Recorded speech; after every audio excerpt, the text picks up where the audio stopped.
and welcome to the Fifth Ward Debate, presented by the Law Office of Alexander Schechtel in conjunction with the Mile Square Theater. I'm Peter Biancamano, the host/executive producer of For the Pulse with Peter Abate, and will be moderating tonight's debate along with post-political analyst Joshua Sotomayor Einstein. We would like to welcome the three candidates vying to become Hoboken's next Fifth Ward councilperson. They are, and applause is recommended, Phil Cohen, Tim Kroll, and Nicola Magalucco. Very talented. Phil? Thanks, Peter. Thanks for hosting us tonight. Looking forward to having an informative debate and talking to you about the issues that matter to the Fifth Ward and to our community in Hoboken. Can everyone hear me okay? So there are a lot of issues on the agenda that we're going to talk about tonight, but I'd like you to think back to 7 years ago. This room, this building, this neighborhood was under the Hudson River, right? Hurricane Sandy had happened. Hoboken was a war zone in October of 2012. The National Guard was here. Anderson Cooper was reporting in front of City Hall. We were fortunate to have power on our block, and we had extension cords going out, and we were charging our neighbors' phones. My wife was brewing coffee, and we were meeting the neighbors. There are a lot of issues that are important. I'm on the Citizens Advisory Board for Rebuild by Design. In the last 2 years, I've been working on our flood protection. And when we talk about the issues that are affecting our community, I think that is the most important thing, getting Rebuild by Design done. Thank you. Thank you. Mr. Kroll? Good evening. Thank you to Peter. Thank you to Josh. Thank you to Mile Square Theater. Thank you for my opponents for being here. My wife Katie and I moved here 6 years ago with our 2 children, both of whom attend Brent Public School. We did a block party earlier this year. And this morning I ran into a neighbor that I had met at that block party. And we said hello, and he prefaced the conversation to me with, "You know I'm voting for Phil, right? I'm supporting Phil." And I said, "Of course, you have 2 of his signs up in your windows." And I said, "It's pretty obvious." And I said to him, "You know, that's great. I'm really happy." And I think he was a little taken aback. Maybe he expected an argument from me or some type of statement, or for me to be angry with him. And I said, "Listen, at the end of the day, we're all neighbors in Hoboken. It doesn't matter who you vote for. At the end of the day, if I get elected, I'm still going to listen to you. I'm still going to value your opinion and value what you say. So I'm running to be an advocate for the Fifth Ward. I'm running to be an independent voice for the Fifth Ward." Thank you. Thank you. Mr. Magalucco?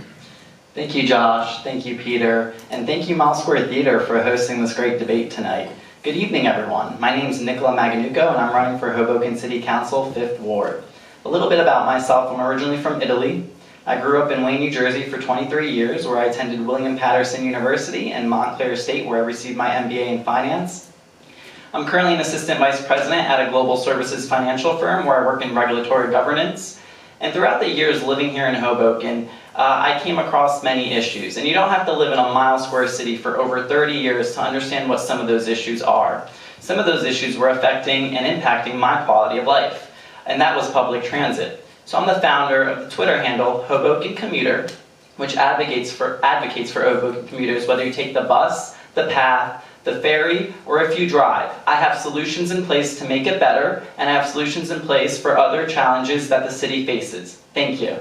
Thank you, thank you. So why don't we dive right into our questions here, and we're going to begin with taxes and economics. And the first question will begin with Mr. Kroll. And that is quite simply, how would you address taxation in Hoboken? So I think Peter Cunningham has really set the bar high for the Fifth Ward. He's restored fiscal responsibility over the past 12 years, and I think we need to continue that. We need to make sure that we're not taking on things in this city that are going to be costly to our city, that are going to degrade our bond rating again and get us back into financial trouble. We need to continue to be fiscally responsible, and we need to treat the money that we spend as if it's the citizen's checkbook, that we really have, we're really being thoughtful and diligent with what we spend our money on and how we spend our money. Well, let me be very clear. I have been saying this on the campaign trail, and I'll be very clear here tonight. I will never vote to increase taxes. I've been balancing budgets as in my finance career. I balanced multi-million-dollar budgets for corporations, government institutions, and you could cut expenses where they need to be cut. We had a mayor this year who proposed to increase taxes 3%. And thanks to the checks and balances of the city council, where we had independent voices, we knocked it down to 1.7%. Why? Because we didn't want increased staffing in the mayor's office. So that's number one.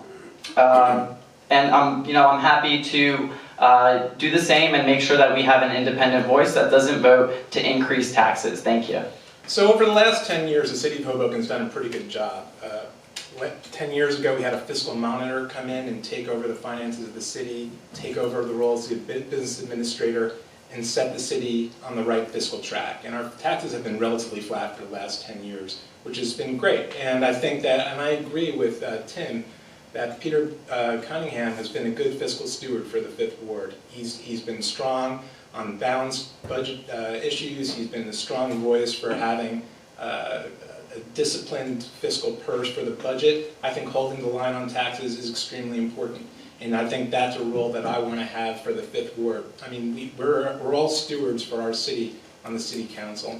And we want to make sure that our money is spent wisely and on the right things, supporting important things like our veterans, and John Carey's here today, for work like supporting the kinds of things that are important to all of us in the city.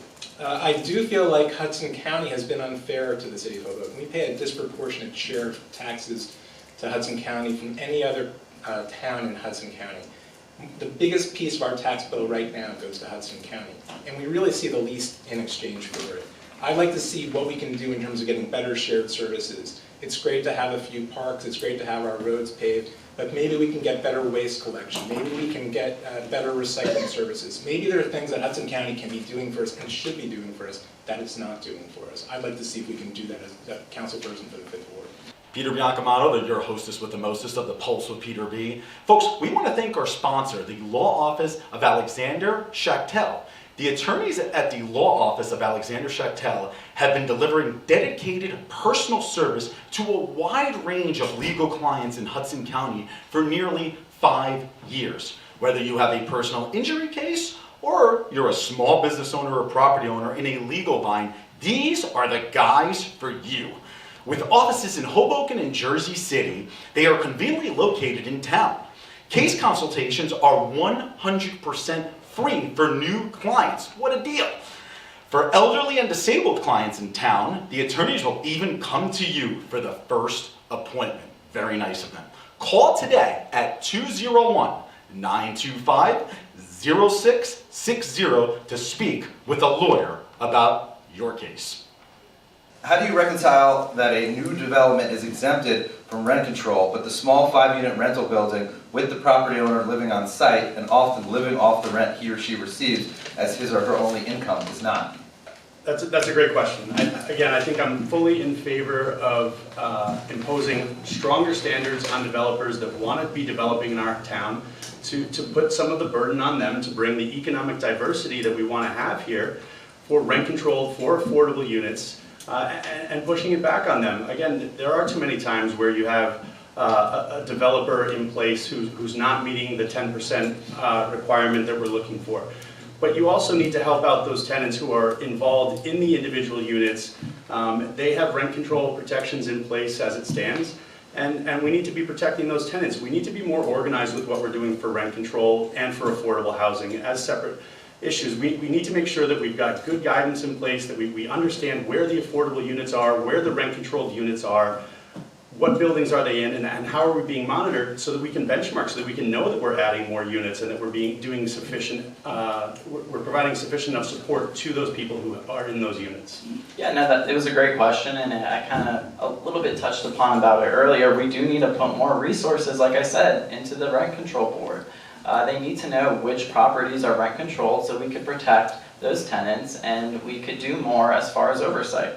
I will say this, I mean, if you take a look at the 2018 reexamination plan, some of the things that you find in there are staggering. I mean, the fact that we had studios, a big decline in studios, is a little bit of part of the problem. I mean, that when you look at the housing unit mixture, what we've seen was a decline in studios. But we also see a shortage in 1 and 2 bedrooms. So when we talk a little bit more about affordable housing, we have to make sure it's balanced with the demographics of Hoboken. And so when you have less of a supply of a certain type of unit, you're going to have more of a demand, and prices do go up. So let's balance that out correctly, and so that's what we got to do, especially when we think of the North End redevelopment plan. That's a big part of it, and so we have to make sure that there's someone who understands the economics of Hoboken. So to answer your question, Josh, no, it's not fair. I mean, these developers are doing great, right? They're building big luxury buildings. They're doing very well. They're doing fine. And people who've owned a property in Hoboken and rented it out to families for years find that they can't really profit from it, and they're dealing with that. That being said, I fully support rent control. I think that it's appropriate that the people that are living in those rent control conditions are benefiting from them. And I agree that those regulations need to be enforced and protected. That being said, I don't know why the new developments are exempt. It doesn't really seem to make sense to me. And I think it should be something that the council should look into. I also wanted to talk about one other thing about affordable housing. One of the things that I'm in favor of is a community land trust, which is separate from what Vanessa Falco's ordinance does. A community land trust would set aside money from the budget every year for the purpose solely dedicated for the acquisition of land that could be used for community affordable housing or for community interest. Right now, the only real big property buyers are the big developers. The city could be stepping up and having money set aside from its budget every year for the purpose of the community land trust. Other cities have done it. Other cities have tried it, and they found that it's a way to offset the market forces that are pushing so hard towards luxury. And I've seen it. I mean, it's 8 years as a commissioner on the zoning board. I've seen the pressures up close, and I think we need to be creative in how we counter them. I've seen community land trusts in my profession in New York City, and they do work. I just don't know where we have the land to buy anymore in Hoboken. It's a square mile. All the land is spoken for. Everyone has every inch of this town ready to be developed. So I'd be fully supportive of a community land trust if I thought there was an opportunity for it to acquire land to generate housing for these people. I think Tim is mistaken. I think when you take a look at the North End redevelopment plan, if you take a look at it, 75% of it is owned by property, developers, owners. But the 25% of it is still the city owned. So there is opportunity there, absolutely. There's opportunity to see new things, structured solely for affordable housing, a public school, a community pool, a bowling alley. These are all things that Hoboken residents want, and the next person who gets on the council needs to understand the opportunity and growth that there is in the North End redevelopment plan. Do you support getting City Hall out of people's private, sometimes unused yard if it meant someone could have a home? What's more important to you, addressing the housing shortage or preserving private backyards? I don't see it as private property rights or the housing shortage. I think that the donut hole, and again, as a commissioner on the zoning board for 8 years, seeing hundreds of applications, we were very sensitive to people wanting to have light and air in their backyards. It's critical. It gives you a sense of peace, of tranquility, and the encroachment into the donut hole were things that we took very seriously. So if someone was thinking of building a large addition to the back of their home but they could see into their neighbor's kitchen, or if they built a deck that was extending in a way that was encroaching on their neighbor's privacy, we were very reluctant to grant those kinds of variances because it's important. I mean, yes, we're a mile-square city and we're all close to each other, but we need to respect each other's privacy and we need to respect the green spaces that exist. So from my perspective, I believe that it's important to address the affordable housing challenge, but the donut hole is not the place to do it. The donut hole is something that should be protected, it should be preserved, and recently the city council considered an ordinance to actually restrict the size of the donut hole to allow for additional extensions. I was against that. I thought that was an improper ordinance and it was ultimately defeated. I think we should be considering the opposite. We should be considering possibly scaling back. Right now you're allowed to build out to 60% into the donut hole. Maybe 55% is enough. Maybe people don't need to be going to every maximum square inch into the donut hole. I agree. My wife and I have a very small backyard in the back of our house. It's a place for my children to play. It's a place where we do get light and air. We're able to have friends over and sit back there, and I think that really feeds in. The backyards, I have a neighbor here tonight whose backyard I can almost see from my house, and it's really, it's a nice, quiet place for him to go with his family. We need to be preserving this space. It's important to not have everything built one on top of another, crowded all in behind. I can't tell you how much my kids enjoy playing in our backyard, and I think that those opportunities, even for the large-scale apartment buildings, you see them, they're all connected. Through my backyard, I can hear the kids playing. Someone even has a basketball hoop back there. It's a really key and important piece of space that needs to be preserved in Hoboken. It was quite humorous to hear Phil talk about this topic because there isn't a variance he didn't like on the zoning board. He served 8 years on the zoning board and he approved over 80% of variances. And Hoboken residents should be extremely concerned about that, especially when we talk about topics like the donut hole. And I was speaking to one of the residents from the Brownstones and he echoed the same concern. And we need someone who is concerned about height, who is concerned about density, who is someone that understands that unsustainability in our city has gotten to the brink of really just being unable to do things like public transit, not getting a seat on the bus. We need to be mindful of these things. I'm running my campaign on a platform that understands Hoboken commuters and their troubles regarding about the unsustainability of these services. So again, to go back a little bit about the donut hole, we have to be mindful, and it starts by understanding the fact that we don't approve every variance that we give. When I was appointed to the zoning board in 2009, the zoning board had a reputation of granting large variances for large developments, and you can see a lot of it in the western end of Hoboken, sort of monolithic tire blocks of buildings that filled the entire neighborhood. I came in with a new group of zoning board commissioners that changed the philosophy of granting variances to make them exceptional rather than the rule. And we asked hard questions. I came to meetings prepared, thoughtful. There were stories about commissioners who opened their packets at the meeting for the first time. And we asked hard questions, and a lot of applicants came back to the drawing board with better applications. We also rejected plenty of big applications. I remember the Ursa Tarragon plan that came before us, which is about a 100-unit development on Jefferson Street. That came before us. It was pushed hard. We voted against it. We turned it down. They sued the city, and the city won the case in court. So I'm proud of my record on the zoning board and the work that we've done. Peter Biancamano, your hostess with the mostest of the Pulse with Peter B. Folks, we want to thank our sponsor, the Law Office of Alexander Schachtel. The attorneys at the Law Office of Alexander Schachtel have been delivering dedicated personal service to a wide range of legal clients in Hudson County for nearly 5 years. Whether you have a personal injury case or you're a small business owner or property owner in a legal bind, these are the guys for you. With offices in Hoboken and Jersey City, they are conveniently located in town. Case consultations are 100% free for new clients. What a deal! For elderly and disabled clients in town, the attorneys will even come to you for the first appointment. Very nice of them. Call today at 201-925-0660 to speak with a lawyer about your case.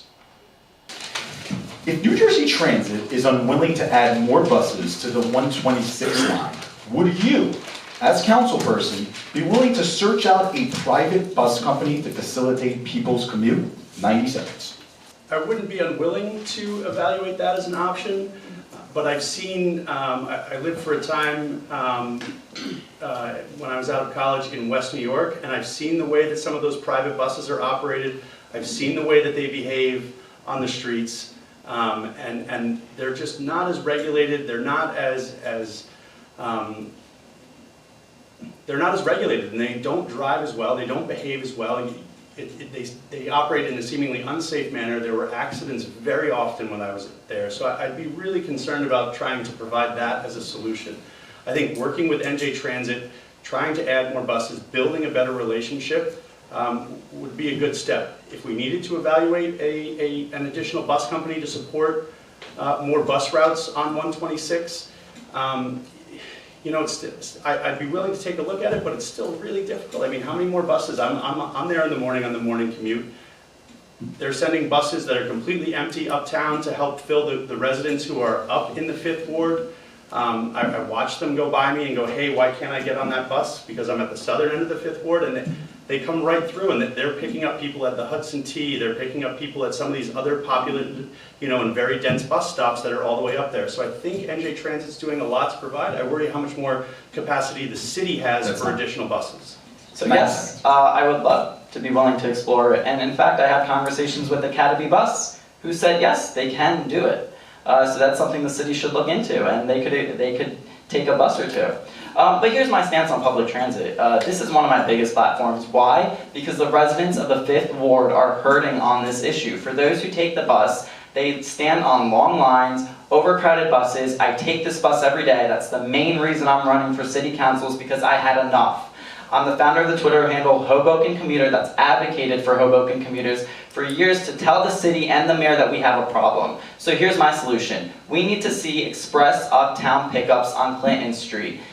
Skip the downtown stops, send a few buses uptown so people are not waiting on long lines. The second thing we need to do, and that the mayor promised this and he's not delivered, is that we need to see routes west of Clinton Street. We have the Monroes, the Madisons, the Jeffersons. They're all coming to Clinton Street, and it's getting crowded, and we have a growing development population there. The next thing we need to do is be smarter city. We need to invest in technology, a digital sign that tells you when the next bus is coming, for those who don't know how to use the mobile app, or for our senior citizens. We need to have Wi-Fi and charging ports, and be a modern city that we as a Hoboken can be progressive. Thank you. So, I don't know if Mr. Magnuka knows this, but the city has commissioned a study on ridership, and they're currently looking at possibly adding a New Jersey Transit route on Monroe and Jefferson right now. Something that the council's approved, something that they're looking at to relieve the congestion that's out there. It's a legitimate problem, it's a legitimate concern, and it's something that the administration is actively looking at right now. So I'm hopeful that the study will bear what we expect it will show, which is that there is overcrowding on the Clinton route, and that there is a need for additional bus line on the western side of the city, and I fully support that, and I think that's a great idea. I also think that we could be improving HOP service. We talk about paid transportation. Well, how about free transportation? Why is it that the HOP doesn't run on the weekends? Why is it the HOP doesn't run on holidays? Why is it only Monday through Friday? People rely on that service, and it's a great service. You can take a look at the app, the Trax app, and you can see exactly where the bus is. You can pick it up. Seniors rely on it to get to church, get around for free. It's a great service. We should be promoting more of it. Not only will it help in terms of people getting around the city, but it will also help our businesses because it will get people to be able to shop and take advantage. You hear about trouble on Washington Street and our business district. I think that we should be working hard on new transportation solutions and increasing the ones that we have to make the HOP more accessible. Yeah, so Bill, I don't know if you know this, but you talked about expanding the HOP. And in our 2019 operating budget, we're actually getting another HOP bus, another HOP shuttle. It's going to cost us $70,000, but the city is already making strides doing that. And as with many projects that this city has seen, delayed projects, specifically like Washington Street, I wouldn't be surprised if these studies on Monroe take a while and nothing gets done. And that's why we need someone on the council who's going to fight for Hoboken commuters, whose campaign is running for this and making sure that they have a voice, because right now no one really on the council takes public transportation, but maybe one or two council members. And so we need a stronger voice, someone who understands the actual issues of the Fifth Ward, Northwest. We're the most disadvantaged neighborhood in Hoboken. We're far from the path, we're far from the ferry, we're one of the last bus stops. We need someone who's going to start thinking about Hoboken commuters. The over 50% of us who go to New York, the over 50% of us who have cars. Thank you. I agree with Mr. Maganuco. I waited in those long lines in the morning to get on the bus, but they usually move pretty quickly. And I've also left my office at 5 o'clock and been home in my house by 5:25. 25 minutes out of Port Authority, on the bus, dropped off and walked home to 8th and Garden Street. It is a problem, but I don't know that more buses are always going to be the solution. There are only so many roads in and out of Hoboken. And when the buses really get congested and backed up, there's a problem in the Lincoln Tunnel. The Lincoln Tunnel only has so much capacity. There's only the Willow Street Avenue Bridge, the Park Avenue Bridge. I mean, you can go down and south out of town as well, up over the viaduct, but there's only so many roads in and out of Hoboken. So I agree that we need to be servicing the larger portion of the population, especially in the backside of Monroe, but does the city, do our roads have capacity for more buses? Do I want more buses on the roads as my kids are trying to walk to school? We need to figure out a solution. I'm not against adding more buses, but we really need to look at this carefully. So New Jersey Transit already did say they cannot take in any more buses. They've been very clear on that. That's not exactly what I'm saying. I'm saying we need to expand the routes west of Clinton. As far as a private bus company, not necessarily go into Port Authority, but other means. Well, the one thing I would say is that I've commuted into New York City for 18 years on the 126th. And I've experienced the good, the bad, and the ugly. And to be honest, these days it's pretty good. My experience has been like Tim's. Particularly after Hurricane Sandy in 2012, I think people realized when the path was shut down that 10,000 people a day commute on the buses into Port Authority, and I don't think New Jersey Transit fully understood that until the path got shut down for months. And we were dealing with the only way to get into the city was on New Jersey Transit buses. And our bus service has increased. We're seeing more accordion buses, the longer buses. We're getting better bus service. Frankly, I think that we have outstanding service here in Hoboken, and we're fortunate to have it. That doesn't mean we can't do better. But I do think that, like I mentioned at the top of the debate, we have bigger issues like flooding that really are existential threats to our community. I do just want to reiterate that the difference between myself and my other opponents here is that I am truly an independent voice. I wasn't backed or endorsed by Peter Cunningham. The mayor's not supporting me. I am as independent as it gets. And my campaign is running on a public cause. It's really to improve public transit, improve parking, and make sure we have smart and sustainable development that fits the character of our neighborhood. So I want to be the voice on the council that represents a good majority of the demographics of Hoboken, and vote for me, vote for Nicola. Thank you. Thank you for Josh and Peter. Oh God. Thank you. Thank you to my wife and my family. Thank you for everyone for your support. Thank you all for coming out here. You know, I did some research when I decided to take this on as something that I wanted to do, and I looked at what really makes a good councilman. And I got through a couple things until I found something that I thought was really good. It was, you need the ability to listen respectfully to all sides of the argument. You need to evaluate all the options and do not what's best for you, not what's best for your friend or your neighbor, but what's best for the community as a whole. And that's what we really need to be talking about here. That's something that really resonated with me because that's how I work every day. It's not about what's best for this or that or one specific thing. We have to do what's best for the whole. And I am endorsed by Peter Cunningham, and I can tell you that he is a big fan of the Lime scooters. I'm sure he rode one today, and I'm not. And so I can still be an independent voice for this city. I love Hoboken. It's been my home for 33 years. It's been my daughter's home, the 23-year-old, my 19-year-old. It's a community that, that's really special. And it's something that I'm very fortunate to be in a position to run, to represent my neighbors in the Fifth Ward.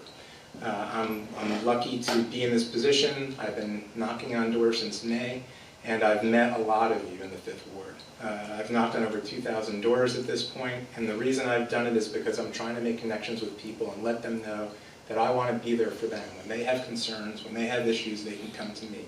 That I'm going to be a listener for them, and I'm going to do what's best for them. I am not doing this for anyone other than my neighbors in the Fifth Ward. Yes, I'm endorsed by Mayor Bala. That's true. But I think the reason why he's endorsed me is because we worked together for 10 years and we have a good working relationship, and having a council person with a good working relationship can serve my constituents well. Okay, so Josh and I both know how it feels to sit on that side of the dais, and it's a lot more fun sitting on this side. So we want to thank Phil Cohen, Tim Kroll, and Nicola Maganuco. Round of applause for our three candidates. The election is 3 weeks from today. Get to the polls, 6 a.m. to 8 p.m. they are open. And we want to thank our audience. Give yourself a round of applause. We want to thank you for joining us on this week's Pulse, special edition of the Pulse. Join us next week for the Pulse on everything you need to know.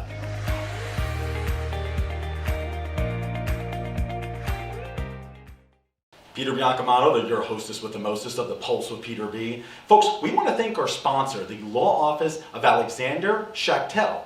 The attorneys at the Law Office of Alexander Schachtel have been delivering dedicated personal service to a wide range of legal clients in Hudson County for nearly 5 years. Whether you have a personal injury case or you're a small business owner or property owner in a legal bind, these are the guys for you. With offices in Hoboken and Jersey City, they are conveniently located in town. Case consultations are 100% free for new clients. What a deal! For elderly and disabled clients in town, the attorneys will even come to you for the first appointment. Very nice of them. Call today at 201-925-0660 to speak with a lawyer about your case.